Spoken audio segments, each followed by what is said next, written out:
Vous avez eu une fracture et vous vous demandez comment bien guérir de cette fracture-là et comment faire en sorte de ne pas avoir de séquelles. Eh bien, je vous donne des conseils pour mieux guérir d'une fracture dans quelques secondes. Je suis Denis Fortier. Si vous êtes nouveau ici sur ma chaîne YouTube, je vous invite à vous abonner en cliquant sur le coin inférieur droit de l'écran. Je vous invite aussi à vous abonner gratuitement à mon infolettre en visitant mon site web, le www.denisfortier.ca. Maintenant, les fractures, comment bien guérir d'une fracture? Dans la grande majorité des cas, les personnes qui ont une fracture sont suivies par un médecin, sont suivies même par une équipe. Parfois même, il y a une intervention chirurgicale pour replacer les os dans la bonne position.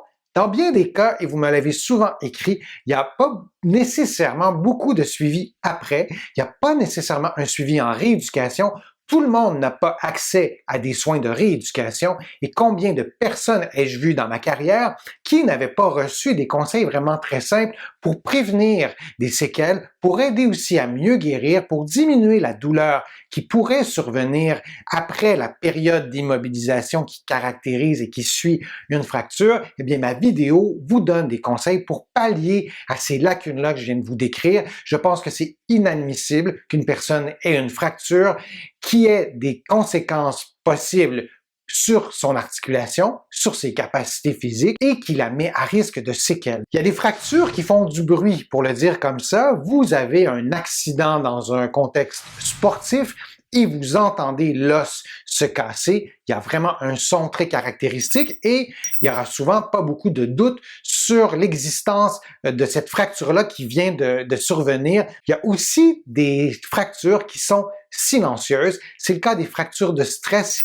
qui vont survenir sans avoir eu un élément déclencheur violent. Donc, petit à petit, l'os se fragilise, pour le dire comme ça, et il y a une fracture qui se crée sans avoir un événement majeur comme une chute, comme un accident de voiture, sans avoir ce type d'événement majeur-là qui va faire en sorte de fracturer l'os. Il y a aussi un autre type de fracture qui est silencieuse, c'est une fracture ostéoporotique. Avec l'avancée en âge, dans certains contextes, l'os va perdre de la densité osseuse, va devenir de moins en moins solide, de plus en plus poreux, ce qui le prédispose à une fracture. Il y a différentes façons de prévenir une fracture. Je vous invite à visiter mon site web. J'ai écrit un article sur les fractures, comment prévenir les fractures. Donc, je vous invite à lire cet article-là qui va vous donner beaucoup d'informations. Il arrive aussi qu'une chirurgie soit requise dans un contexte de fracture. On va appeler cette chirurgie-là une réduction interne. On va, par exemple, utiliser des tiges pour replacer les os qui auraient été déplacés. On va refermer tout ça, on va installer un plâtre et vous allez devoir être immobilisé pendant, par exemple, plusieurs semaines. Dans certains contextes, une greffe aussi sera nécessaire et là aussi, c'est du cas par cas, mais on peut aussi ajouter cette intervention-là dans certains contextes de fracture. Je vous présente maintenant 7 conseils pour mieux guérir d'une fracture et prévenir aussi les séquelles de cette fracture-là.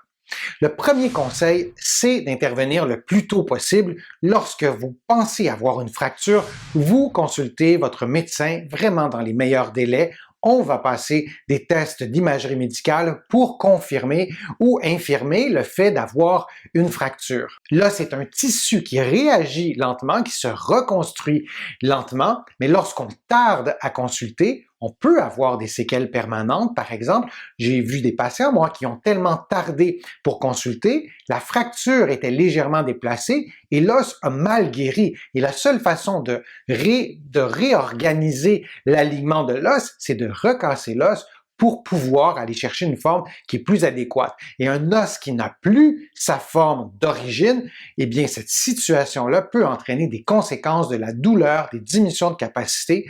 Donc, c'est important, lorsque vous pensez avoir une fracture, bien, vous consultez le plus rapidement possible votre médecin. Il y a des situations où il n'y a pas d'événement traumatique, il n'y a pas de chute, il n'y a pas d'accident de voiture et on a une douleur subite, très forte, qui est apparue presque sans raison.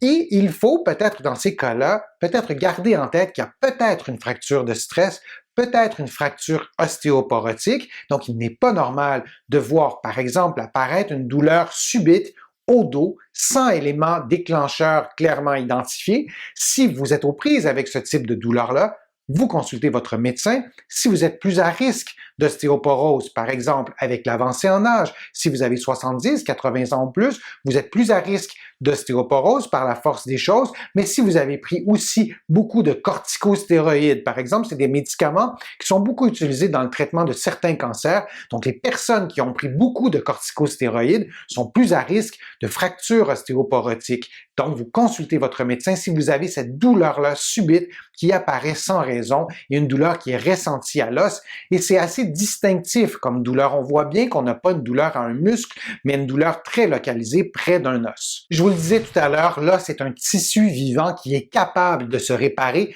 Encore faut-il lui donner du repos. Et dans un contexte de fracture, il y a plusieurs façons de lui offrir du repos à l'os, à cet os-là qui est fracturé. Il y a des os qui ne se mettent pas dans le plâtre. Par exemple, si vous avez une fracture de la clavicule, on ne peut pas mettre la clavicule dans un plâtre. C'est vrai aussi pour les côtes. C'est vrai aussi pour plusieurs os du pied qui sont placés dans des endroits qui rendent impossible l'installation d'un plâtre pour immobiliser l'os. Donc, le repos se fait par l'immobilisation, qui est parfois partielle, c'est-à-dire qu'il n'y a pas de plâtre, et parfois qui est complète. Donc, il y a des plâtres qui vont pouvoir être placés, par exemple, si vous fracturez le fémur, c'est relativement facile d'avoir un plâtre, c'est vrai pour beaucoup d'autres os aussi, et parfois, il va y avoir aussi des plâtres qui sont semi-mobiles, qui vont vous permettre de bouger un petit peu aussi certaines parties de votre corps. Donc, le repos pour l'os se fait beaucoup par l'immobilité.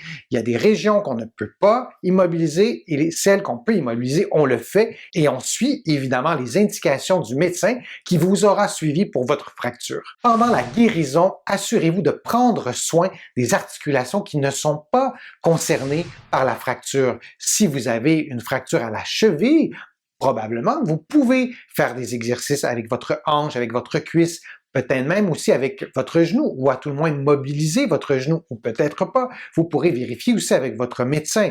Mais peu importe l'articulation touchée par la fracture, vous pourrez prendre soin des autres articulations, prendre soin aussi de l'autre côté en faisant des exercices peut-être de renforcement, des exercices de souplesse, bouger, marcher, faire aussi des activités cardio-respiratoires. Ça aussi, ça va vous aider à retrouver la forme le plus rapidement possible.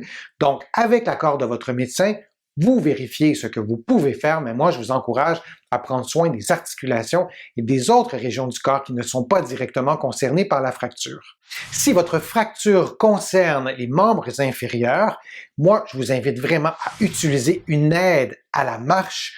On a tendance à se dire, bon, je vais marcher, si le médecin vous le permet, je vais marcher sur ma jambe, je vais boiter un petit peu, ça ne me dérange pas. C'est une erreur, je pense, de penser comme ça. Le fait de boiter pendant plusieurs semaines, parfois quelques mois, va induire aussi des modifications, notamment dans la marche, dans la façon de contracter vos muscles, et ces modifications-là peuvent être une source de douleur, et deux, peuvent ralentir aussi la période de rééducation après, lorsque vous n'aurez plus votre plâtre. Donc, utilisez une aide à la marche pendant que vous avez votre plâtre, toujours avec le consentement de votre médecin et en ayant vérifié si vous pouvez mettre du poids sur ce côté-là. Et si vous ne pouvez pas mettre du poids sur ce côté-là, vous pourrez aussi utiliser des aides à la marche. Les termes vont changer d'un pays à l'autre, mais il y a les béquilles, il y a les cannes, il y a les béquilles canadiennes. Dans certains pays, on les appelle comme ça. Curieusement, au Canada, les béquilles canadiennes,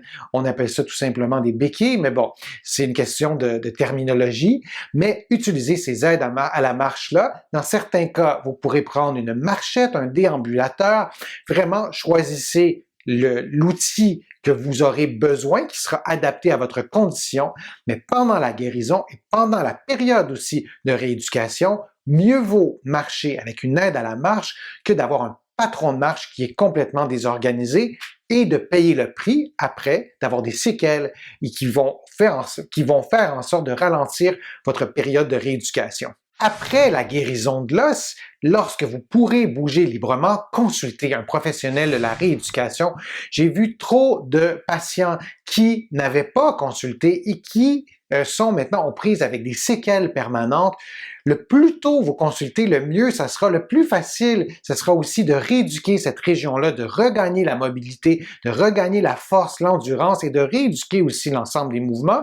Si vous pratiquez une activité sportive, ce professionnel-là de la rééducation pourra vous guider aussi pour retrouver vos capacités physiques. Et n'oubliez pas que peu importe votre âge, il y a toujours quelque chose à faire pour retrouver vos capacités physiques. Et dans ce cas-ci, dans un contexte de fracture, le temps joue un peu contre vous. Donc, si vous attendez plusieurs mois avant de consulter, ça sera plus difficile. Ça ne veut pas dire qu'il n'y a rien à faire, mais ça sera certainement plus difficile de tout récupérer. Donc, consulter un professionnel de la rééducation, ne serait-ce qu'une fois. J'ai des patients qui me consultent et qui n'ont pas nécessairement les moyens d'avoir un suivi régulier pendant plusieurs semaines, au moins d'avoir une visite, d'avoir un programme d'exercice adapté à votre condition, d'avoir des conseils spécifiques à votre condition, c'est certain que ça va vous aider à guérir plus rapidement et à éviter les séquelles permanentes. Si vous avez des séquelles de votre fracture, par exemple des diminutions importantes de mobilité,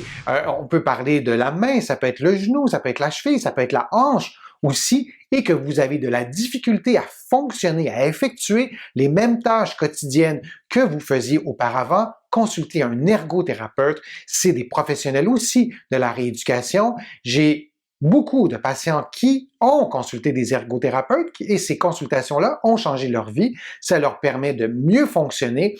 Les ergothérapeutes, par exemple, vont vous aider à adapter votre environnement à cette diminution-là, par exemple, de mobilité. Ils ont beaucoup d'informations aussi à vous donner et ça pourra être utile de consulter un ergothérapeute. J'espère que ma vidéo vous a été utile. J'espère que ça va vous aider à mieux guérir d'une fracture, à éviter les séquelles permanentes.